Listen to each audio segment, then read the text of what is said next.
Hey guys, welcome back to Brian's Mysteries and Adventures on Trail, and I just wanted to give you a brief update of what I'm going to be covering in the next couple weeks. So obviously it's October and Halloween is going to be coming up, so I wanted to cover some cases that happened not only on Halloween but in the month of October. I'm currently working on a case for someone up in Alaska, but I had started working on several cases that happened in October and around Halloween. So throughout this month I'm going to be covering various cases that happened in October over the years and some cold cases. And most of these will be about hikers and people that were out on adventures, but some of them will be about people that were just in random areas and that disappeared. Alright guys, so let's get into today's case. We're going to be talking about, this case takes us up to Vancouver, which as you can see in the maps is just north of Seattle. And today's case is about Carl Couture, who went missing from the North Shore Mountains on October 31st of 2017. It was roughly around 12:30 p.m. That day of Halloween that he was last seen. So Carl Couture had just moved from Quebec down to Vancouver. He was very excited about this move, and he moved to what is known as the very iconic West End. Now, for those of you that have been to Vancouver and know this area, probably know a lot more about it than I do, so bear with me. Vancouver, I've never been there, but it looks like a beautiful city. I mean, not only is it on the water, but it overlooks these beautiful mountains, and I can understand why he wanted to move there, and he was just very excited about this move. Now, a little bit more about Carl. He was studying film at the University of Montreal, apparently enjoyed that very much too, and as far as hiking experience went, he was not experienced at all. He was a vegan. He loved to cook his own vegan food. He loved to exercise and stay in shape. This is according to his parents, so he was a very healthy young man. However, he just had never really been hiking before. He wasn't a very experienced hiker, but it was something that he wanted to start getting into. I guess he had some friends at the University of Montreal that were into it. And so, along with his filming hobbies and other things, this is just something that he wanted to start doing. So he had been researching and apparently reading all about hiking in the mountains. According to his friends and family, he was extremely well read on the subject. He just didn't have any actual real life experience out in the field or actually out hiking big mountains. And this area looks very tough. I mean, I thought the Sierra was tough, but this area looks pretty serious. And from what I understand, it is. So this could be a possibility when we're going to get into more of the details, but it's possible that he bit off a little bit more than he could chew, so to speak, for his first hike.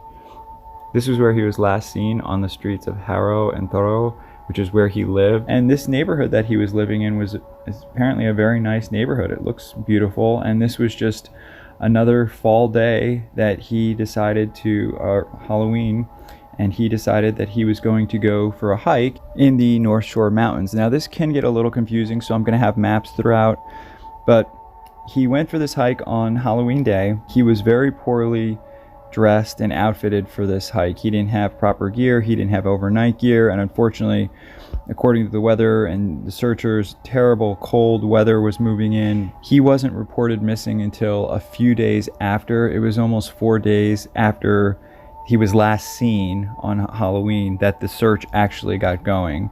We did get surveillance from the Grouse Mountain, which showed Carl that he may have been heading out onto the Haynes Valley Trail and was alone. And unfortunately, the Haynes Valley Trail is considered quite difficult. It's a 16-kilometer loop hike that first heads north from Grouse Mountain, then heads east towards Lynn Creek, then south to Lynn Headwaters parking lot. And I'm going to have maps of this because I know that's confusing, but it's a very rugged trail that includes like a crazy boulder field, and this would not be the ideal hike for someone that had never hiked before, that was very inexperienced. And this is just according to people up there, search and rescue people, other hikers that have hiked the trail. It's considered a very difficult trail. The trail has an elevation change of 1,320 meters. And is just known to be difficult, and especially during the fall season, lots of heavy weather can move in, and that's exactly what happened here. Lots of heavy cold weather moved in, which then of course put a damper on the search, but They were out there in full force for weeks looking for him. Carl is a white male. He's roughly 6 foot 2 inches tall, weighs about 165 pounds. He's got brown eyes, blonde hair that's short, and he always wears glasses for the most part. As far as what he was carrying, we really don't know. It's thought that maybe the small backpack, and we know that he wasn't very well dressed. The North Shore rescue teams were at first pretty optimistic. They had several areas in which they thought he might be in, either hiding in a cave or just, hunkering down in. They kept the searches going for weeks. They had a dog team come in. They had various different specialized helicopters come in. Even with the weather, they had remained fairly positive, but the weather just kept getting worse. And really, unfortunately, in this case, one of the tough things was that he was last seen on a Tuesday and the search didn't get started till Friday. So that's several days of really not knowing where he was, or if he got injured on Tuesday or lost on Tuesday. I mean, it's just a lot of unknown and a lot of time that passed between when he was last seen and when search efforts actually got started. And this isn't anybody's fault. It's unfortunate because Carl apparently didn't tell anybody his exact itinerary or his times. If he had told somebody, oh, I was going to be there for this amount of time and coming out on Wednesday. But, we don't know any of that. Really, the only information we got was from the surveillance camera. Even with that, if we look at the map, and I'm going to put up a picture of it so you can see it, there's several different trails and directions he could have gone on. So there's just a lot of assuming here as well. And really, even with all their searches, they didn't find anything. The first break they got was when they got a tip from a member of the public about a notable smell near Norvan Falls, which is in the northern direction of Lynn Creek. And North Shore Rescue conducted a search in that area, but according to the news, they found the smell and they smelt it too, but they couldn't find the source of it. So they weren't sure whether it was an animal or anything like that. And this area around the waterfall is very treacherous. There's these crazy bridges, but the waterfalls are apparently very dangerous. If there's snow and ice, obviously it's very easy to slip and fall.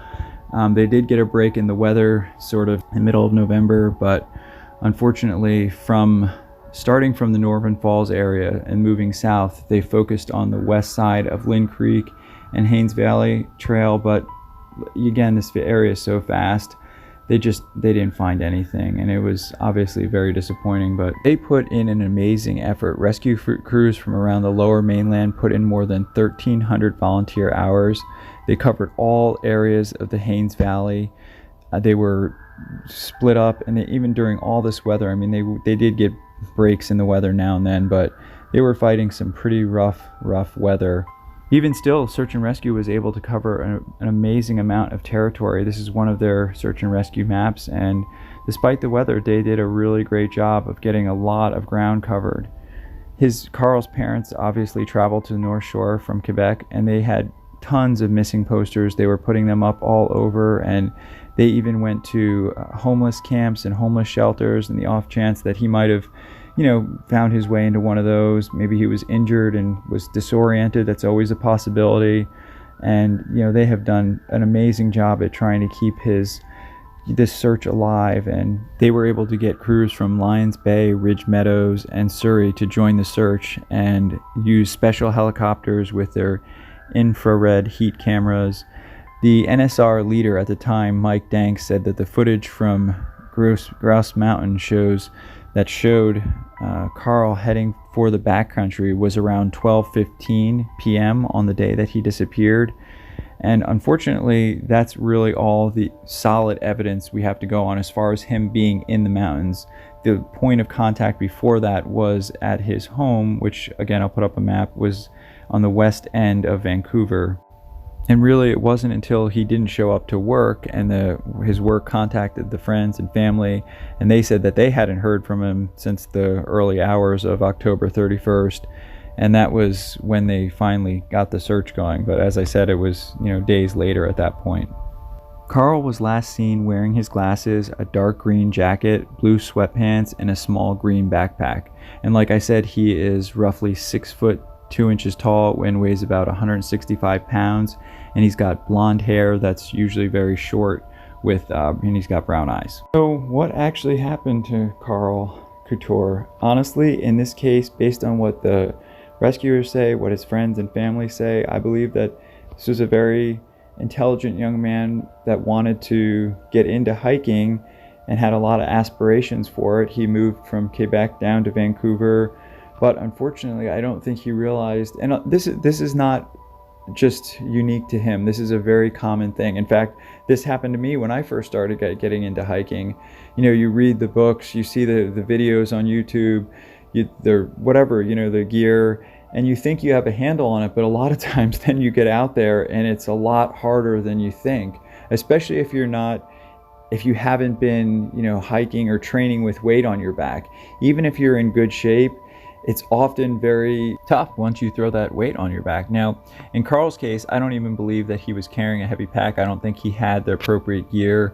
And obviously, I think that lent to part of the issue. I'm not sure whether he just originally planned to go out for a day hike, but I don't believe that he was carrying, a puffy jacket or clothes to keep him warm. So my guess is that he just went out for a day hike and ended up getting into trouble somehow, whether he suffered a fall or injury of some kind. Animal predation is obviously always a possibility. I know mountain lions are very prevalent in that area and attacks have been known to occur. However, dogs and searchers did a thorough search, and you'd think that the dogs would have picked up a scent from something. If animal predation had been the cause, there's usually a lot of evidence of that. So personally, I don't believe that. I believe something happened more like he got lost or a fall, got disoriented, and maybe then the weather got to him. And even though this case happened several years ago, obviously the family is still looking for closure, and we can still help bring Carl home. I mean, the authorities say that if anyone is in the backcountry and comes across anything that looks out of place, like abandoned clothing, boots, a pack, just note where it is, leave it there, take a picture of it, try and get the approximate GPS coordinates, on your cell phone. And then as soon as you can, contact the Vancouver Police Department at 604-717-3321, and they'll be happy to take down any information you have. Remember, there's been cases that have been solved 20, 30, 40 years later, so always keep your eyes open and never just dismiss anything. Even if it turns out to be nothing, it's better to just take pictures and then look to see if you can find any information about it and report it than to just dismiss it outright. Again, Carl Couture went missing on October 31st of 2017. He has not been seen since. And of course, his family and friends are just desperate for answers, and they just want to bring him home one way or another.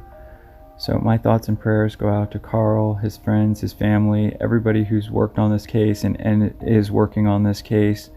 And I just hope that we can help bring Carl home soon. I want to thank everybody for watching, as always, and as always, please keep the comments respectful. Remember, these are real people going through really hard times. I want to thank co.ag for providing the background music, and I will see everyone in the next one. Take care. Alright guys, as always, thanks for sticking with me to the end. This month, like I said, I'm going to be doing all kinds of different videos, hikers that went missing in the month of October, in and around Halloween, and then other cases that I'm working on that were brought to my attention by subscribers. So if you have any case that you'd like me to look at, please send it to me. As always, I appreciate all your feedback and comments and theories and suggestions on these cases, and I thank you for putting that time in, and I'll see you guys in the next one. Take care.